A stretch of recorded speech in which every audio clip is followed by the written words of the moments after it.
Salam dəyərli izləyicilər, Bakıda qadın sahibkar həbs edilib, sən demə zəvvarları aldadıbmış, zəvvarları aldatmaqda 60 nəfəri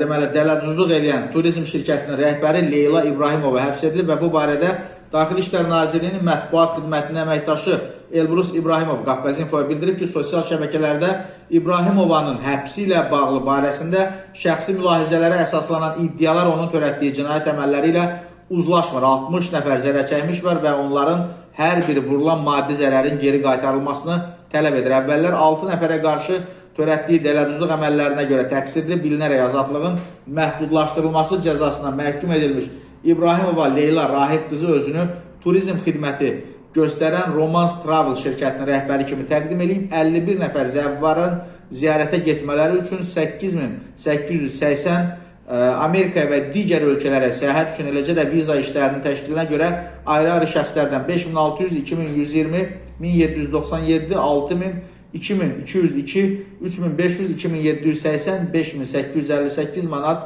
pulu alıb verdiyi əməllərə,